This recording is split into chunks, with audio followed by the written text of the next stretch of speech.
Current exclusive में आज का हमारा टॉपिक है वाइब्रेंट विलेज प्रोग्राम। आइए इस वीडियो में जानेंगे आज हम वाइब्रेंट विलेज प्रोग्राम क्या है, वाइब्रेंट विलेज प्रोग्राम की ज़रूरत हमें क्यों पड़ी, इसके सिग्निफिकेंसेस क्या हैं, इसके ऑब्जेक्टिव्स क्या हैं और की आउटकम इसके क्या हैं।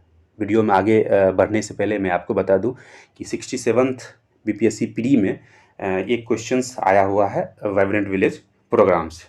तो जान लेते हैं कि वाइब्रेंट विलेज प्रोग्राम क्या है। वाइब्रेंट विलेज प्रोग्राम है कि जो भी बॉर्डर एरिया में हमारे जो गांव बसे हुए हैं, जो भी बॉर्डर एरिया में जो बॉर्डर एरिया जो शेयर करा है हमारा गांव, उसके इंफ्रास्ट्रक्चर डेवलपमेंट के लिए एक योजना लाई गई है वाइब्रेंट विलेज प्रोग्राम। कब ये योजना लाई गई है? ये बजट सत्र 2022-23 में माननीय श्रीमती निर्मला सीतारमन के द्वारा ये लाया गया। और इसमें कितने रुपए की एलोकेशन किया गया? 4,800 रुपये का इसमें एलोकेशन किया गया।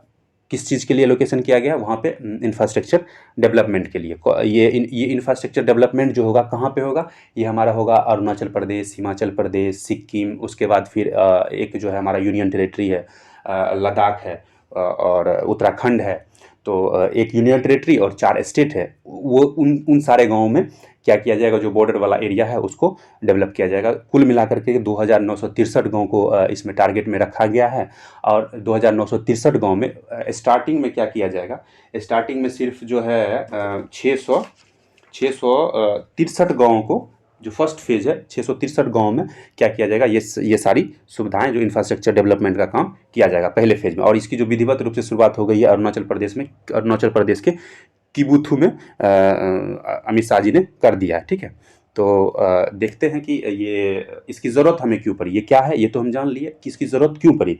ज़रूरत क्यों पड़ी कि जो हमारा जो पड़ोसी देश है, हमारा एक पड़ोसी देश है चाइना, जो बहुत इलीगल एक्टिविटीज़ करते रहता है बॉर्डर एरिया में हमेशा से। तो उन्होंने क्या किया है कि एक स्कीम लॉन्च किया है, साओकांग।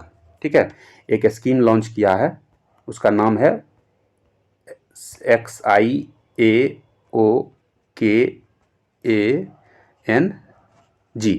ये साओकांग। साओकांग क्या है कि कम्युनिस्ट पार्टी के द्वारा वहाँ पे एस्टेब्लिश किया गया है, ये स्कीम लाया गया है।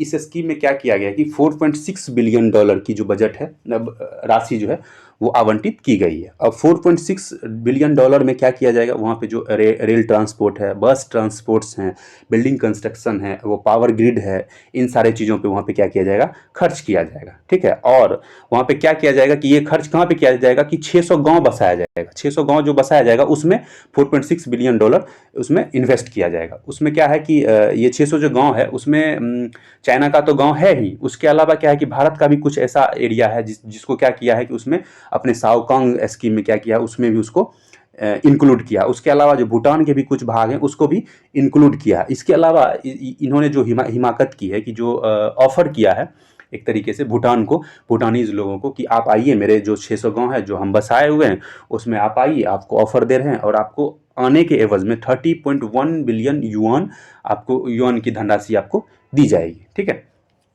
तो ये था हमारा इसकी ज़रूरत क्यों पड़ी। अब बात कर लेते हैं धीरे धीरे एक एक करके, वन बाय वन। तो 10 अप्रैल 2023 की न्यूज़ है। Amit Shah launches vibrant village programme in Arunachal Pradesh bordering China. जैसा कि हमने कहा है कि किबुथु में, जो हमारा भारत का सबसे पूर्वी भाग है किबुथु, वहाँ पे क्या किया जा रहा है कि ये स्कीम लॉन्च कर दिया गया। Cabinet has approved raising of 7 new ITBP battalions. उसमें क्या किया जा रहा है कि जो बॉर्डर एरियाज़ हैं वहाँ पे हमारा ITBP बटालियंस की जो है एक एस्टेब्लिशमेंट की जा रही है। ठीक है, उसके अलावा क्या किया जा रहा है, वहाँ जो भी लोकल लोग हैं वहाँ पे bolster the social and security framework along the China border. जो भी वहाँ पे चाइना बॉर्डर से हमारा जो जुड़ा हुआ जो भी गांव है उसके सिक्योरिटी कंसर्न भी किया जाएगा और वहाँ पे सोशल और सिक्योरिटी फ्रेमवर्क की भी एस्टेब्लिशमेंट की जाएगी। Cabinet has also cleared 4.1 kilometre. Cabinet ने क्या किया है कि एक 4.1 किलोमीटर का टनल का भी एक परियोजना लाया है, उसका भी एस्टेब्लिशमेंट किया जाएगा। कब तक? दिसंबर 2025 तक उसको बना करके रेडी कर देने की योजना है। जो क्या करेगा, उस टनल का नाम है मनाली दारखा पदुम और निमूज टनल नाम है उसका। और वो क्या करेगा कि कनेक्टिविटी करेगा, वो किसके थ्रू? लद्दाख से वो क्या करेगा, इन सब शहरों को जोड़ने का काम करेगा। कितना किलोमीटर का है? 4.1 किलोमीटर का सिंखुला टनल उसका नाम दिया गया। अब इसके सिग्निफिकेंसेस क्या है? Strengthening the security grid on the LAC। जो लाइन ऑफ एक्चुअल कंट्रोल है वहाँ पे क्या है, सिक्योरिटी कंसर्न है। सिक्योरिटी कंसर्न इस सेंस में कहिए कि जो चाइना जो गांव बसा रहा है, 600 गांव बसा रहा है, वो हमारे बॉर्डर एरिया पे बसा रहा है। बॉर्डर एरिया पे जो गांव बसा रहा है, मान लीजिए कि वहाँ पे अभी क्या है कि देखने को मिल रहा है, हमारे जो भारतीय जो गांव है जो बॉर्डर एरिया से सटे हुए, वहाँ पे क्या हो रहा है कि माइग्रेशंस की समस्या देखने को मिल रही है। माइग्रेशन की समस्या इसलिए क्योंकि वहाँ इंफ्रास्ट्रक्चर डेवलपमेंट नहीं है, बिजली नहीं है, पानी नहीं है, फिर उसके बाद इंटरनेट कनेक्शंस नहीं है, तो कट ऑफ है, पूरी दुनिया से वो लोग कट ऑफ है। इसलिए वो चाहता है कि वो भी दुनिया से जुड़े, इस जिसकी वजह से क्या है कि वो वहाँ से माइग्रेट कर रहे हैं। अब माइग्रेट होने की वजह से, जैसे कि आप मान लीजिए आप कोई घर खाली करते हैं और आपका पड़ोसी बदमाश टाइप का है, बहुत गुंडा टाइप का है, तो क्या जैसे ही आप घर खाली करेंगे उसके 1 वर्ष बाद 2 वर्ष बाद वो क्या क्या सोचेगा कि हम उस पर कब्जा जमा लें। वही चाइना की योजना है, वो 600 गांव बसा रहा है, उसी के काट के तौर पे हम लोग एक स्कीम लाए हैं, साओकांग के काट के तौर पे वाइब्रेंट विलेज प्रोग्राम लाए हैं। ठीक है, उसमें हमारा जो कंसर्न है, हमारा जो टारगेट है वो ये है कि वहाँ के जो गांव के लोग हैं, वहाँ इंफ्रास्ट्रक्चर डेवलप करना। उसके अलावा हमारा जो बटालियन वगैरह, आईटीबीपी के जो बटालियंस वगैरह है, वहाँ पे उसका कैंप की भी एस्टेब्लिश किया जाना। ठीक है, फिर जो दूसरी जो चीज़ें यहाँ से निकल के सामने आ रही है, to stop migration and boost tourism in village bordering China. ठीक है, जैसा कि हमने पहले भी कहा कि जो माइग्रेशन है उसको रोकने के लिए, और उसके अलावा जो टूरिज्म है, टूरिज्म जो घूमने फिरने का जो इलाका है, उन सब इलाकाओं को डेवलप करना। ठीक है, the decision to raise additional battalion was taken keeping an eye on the need for effective monitoring. इसमें जो कहा जा रहा है कि बटालियन का स्थापना क्यों किया जा रहा है, बटालियन का इसलिए भी स्थापना किया जा रहा है, यहाँ वहाँ पे बटालियन का जो कैंप लगाया जा रहा है, क्योंकि जो गलत नज़र है चाइना की भारत पे, उस गलत नज़र को भांपना और उसके काउंटर अटैक करने के लिए हमें पहले से तैयार रहना। ठीक है, the government decision to approve finance, government of India ने क्या किया कि फाइनेंस अप्रूव कर दिया है। उसमें उस फाइनेंस में 4,800 जो करोड़ है, उसमें 2,500 करोड़ क्या किया जाएगा, रोड के डेवलपमेंट, रोडिया बनाने के लिए, इन सब चीज़ों में खर्च किया जाएगा। रेस्ट और सारी चीज़ों के लिए किया जाएगा। ठीक है, ठीक, अब बात कर लेते हैं कि इसके जो अबाउट है, it is a centrally sponsored scheme announced in the union budget 2022-23 to 2025-26 for development of village on the northern border. ठीक है, इसमें जो कहा जा रहा है कि स्कीम जो अनाउंस्ड हुआ था वो 2022-23 बजट में अनाउंस हुआ था। इस स्कीम को जो है पूरा कर लेने का योजना कब तक है, 2025-26 तक है। इसमें जो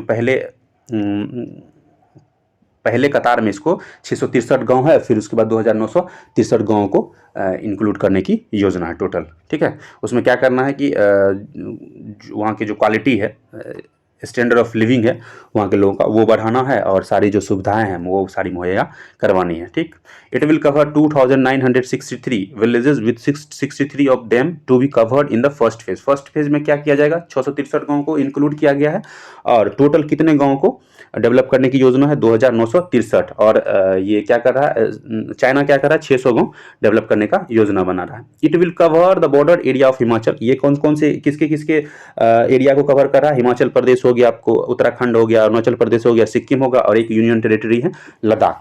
इन सारे बॉर्डर को, इन सारे स्टेट्स का जो भी बॉर्डर शेयर कर रहा, उन सब के गाँव को क्या करना है कि डेवलप करने की एक योजना है। ये vibrant village action plan will be created by the district administration with the help of gram panchayat की मदद से जो क्या करेगा, इंप्लीमेंट करेगा। जो डिस्ट्रिक्ट है, वो जिला प्रशासन है, वो ग्राम पंचायत में जाकर के सारी चीज़ों को इंप्लीमेंट करने का काम करेगा। ठीक है, there will not be overlap with the border area development. एक बॉर्डर एरिया डेवलपमेंट प्रोग्राम पहले से चल रहा है, उसके साथ ये ओवरलैप नहीं करेगा। अब बात कर लेते हैं ऑब्जेक्टिव्स के बारे में, इसके क्या क्या ऑब्जेक्टिव्स हैं। ठीक है, इसमें क्या है कि पहला जो ऑब्जेक्टिव्स इसमें बताया जा रहा है कि वो इकोनॉमिक डेवलपमेंट किया जाएगा। ठीक है, कैसे किया जाएगा, आपको लोकल लेवल पे जिस तरह से हो इकोनॉमिक डेवलपमेंट, नेचुरल लेवल पे हो, और ह्यूमन रिसोर्सेज का यूज़ करके, लोकल लोगों का यूज़ करके आप इकोनॉमिक डेवलपमेंट कर सकते हैं, नेचुरल रिसोर्सेज का यूज़ करके और ह्यूमन रिसोर्सेज का यूज़ करके आप क्या कर सकते हैं, इकोनॉमिक डेवलपमेंट कर सकते हैं। ठीक है, तो ये सारी योजना है भारत सरकार की। और जो दूसरी योजना है कि हब एंड स्पोक मॉडल के थ्रू क्या किया जाए, हब एंड स्पोक मॉडल के थ्रू क्या किया जाए कि इसका डेवलपमेंट किया जाए। उसके थ्रू क्या किया जाएगा कि जैसे एंटरप्रेन्योरशिप, कौशल विकास परियोजना, सिलाई कढ़ाई वगैरह महिलाओं को सिखाने की, ये सारी योजनाएं हैं। इन सारी योजनाओं को क्या किया जाएगा, इम्प्लीमेंट किया जाएगा। एंटरप्रेन्योरशिप हो गया, यूथ, वुमेन और वुमेन डेवलपमेंट, इन सारी चीज़ों पे विशेष ध्यान जाएगा। Leveraging the tourism potential through promotion of local culture, वहाँ के जो लोकल कल्चर हैं उन सारे चीज़ों को प्रमोट करके क्या किया जाएगा कि वहाँ पे टूरिज्म का विकास किया जाएगा, जिससे वहाँ की सोर्स ऑफ इनकम बढ़ेगा। सोर्स ऑफ इनकम बढ़ेगा तो ऑब्वियस सी बात है कि स्टैंडर्ड ऑफ लिविंग बढ़ेगा तो जो माइग्रेशन है वहाँ पे माइग्रेशन रुकेगा। अब जो है एक और जो प्रोग्राम है वो वन विलेज वन प्रोडक्ट, एक one village one product launch करने की योजना है, जिससे क्या होगा कि आप किसी एक विलेज से अगर कोई नेशनल लेवल पे वो प्रोडक्ट आता है, उसकी डिमांड अगर पूरे भारत में होती है तो फिर उसमें एक तरीके का रिवॉल्यूशन होता है, जिस वजह से क्या है कि वन विलेज वन प्रोडक्ट पे भी जोर देने की क्या है कि योजना है। ठीक है, नेक्स्ट पॉइंट जो बात कर लेते हैं कि जो also aims to develop sustainable agriculture as well as dairy. ठीक है, सस्टेनेबल एग्रीकल्चर, उसके अलावा डेयरी, फिशरीज, इन सब चीज़ों पे भी ध्यान दिया जाएगा। ठीक है, सस्टेनेबल एग्रीकल्चर पे ध्यान दिया जाएगा, डेयरी पे ध्यान जाएगा, फिशरीज पे भी ध्यान देने की योजना। अब इन सारी चीज़ों पे ध्यान कौन देगा? इसमें मदद हमारी कौन करेगा? नाबार्ड मदद करेगा, एनडीडीबी करेगा, नेशनल डेयरी डेवलपमेंट बोर्ड करेगा। ठीक है, उसके अलावा नेशनल फिशरीज डेवलपमेंट करेगा। ठीक, और ये किसके थ्रू क्या किया जाएगा? Plan aims to establish viable primary agriculture credit society in each uncovered panchayat. इसमें कहा जा रहा है कि हर एक जो पंचायत है उसमें क्या किया जाएगा कि पैक्स की स्थापना की जाएगी, पैक्स का एस्टेब्लिशमेंट किया जाएगा। तो ऑब्वियस है कि प्रोक्योरमेंट के लिए जो भी उत्पादन किया जाएगा उसके प्रोक्योरमेंट, फिर उसके सेलिंग वगैरह के लिए, इन सब चीज़ों के लिए पैक्स बहुत ज़्यादा जरूरी है गाँव के लिए, तो उसकी भी स्थापना की जाएगी। अब इससे क्या होगा कि आउटकम क्या हमको मिलेगा? आउटकम में हमको ये होगा कि connectivity with all weather roads. ठीक है, जितने भी हमारा जो कनेक्टिविटी है वो जितने भी बड़े शहरों से है, क्या होगा कि छोटे छोटे शहरों का कनेक्टिविटी क्या होगा, बड़े शहरों से होगा, जिससे कि अस्पताल वगैरह हो गया, स्कूल्स वगैरह हो गया, और भी बहुत सारी सुविधाएं हैं, वो सारी सुविधाएं हमें मिलने लगेगी, जिससे क्या होगा कि माइग्रेशन की समस्या जो है बहुत हद तक रिजॉल्व हो जाएगी। ठीक है, ड्रिंकिंग वाटर जो स्वच्छ पेयजल है, शुद्ध पेयजल है, उसकी स्थापना, उसकी जो जरूरत है वो उसकी जरूरत को पूरा किया जाएगा। ठीक है, 24/7 इलेक्ट्रिसिटी, 24 घंटे हमें इलेक्ट्रिसिटी की भी सुविधा उपलब्ध करवाई जाएगी with the help of solar and wind energy. ठीक है, इन सब चीज़ों पे फोकस करके। ठीक, mobile and internet connectivity, mobile और इंटरनेट कनेक्टिविटी की भी योजना वहाँ पे लगाने की योजना है। तो उससे क्या होगा कि कनेक्ट रह पाएंगे सारे देशों से, जो भी स्कीम्स वगैरह आएंगे भारत सरकार के द्वारा या फिर वहाँ के जो लोकल गवर्नमेंट्स होगा उसके द्वारा जो ही स्कीम्स वगैरह होंगे, तो उनका लाभ उठाने के लिए ज़रूरी है कि वो जुड़े रहे बाहरी दुनिया से भी। ठीक है, जिसके लिए मोबाइल और इंटरनेट कनेक्टिविटी की भी व्यवस्था करी गई है। Tourist centre, multipurpose centre and health and wellness centre. देखिए, टूरिस्ट सेंटर की स्थापना इसलिए भी क्योंकि जो जैसे मान लीजिए कि वहाँ पे कोई टूरिस्ट आए और फिर घूमते घूमते लेट हो गई, तो फिर वहाँ पे टूरिस्ट को रहने के लिए, खाने के लिए, पीने के लिए सारी चीज़ों की व्यवस्था होनी चाहिए, जिसकी वजह से क्या होगा कि वहाँ टूरिस्ट भी ज़्यादा भ्रमण कर पाएंगे आसानी से। ठीक है, मल्टीपर्पज सेंटर, बहुत सारे तरीके का मल्टीपर्पज हो गया सेंटर। फिर हेल्थ और वेलनेस सेंटर होना चाहिए, इन सब चीज़ों की भी एस्टेब्लिश करने की योजना। अरुणाचल वाइब्रेंट विलेज कार्यक्रम की शुरुआत की गई। अब कोई भी हमारी 1 इंच भूमि पर कब्जा नहीं कर सकता है। देखिए, इसमें वही है, सारी चीज़ें बात की गई है कि क्या है, कैसे है। ठीक है, आज का टॉपिक हमारा यहीं तक था। Thank you.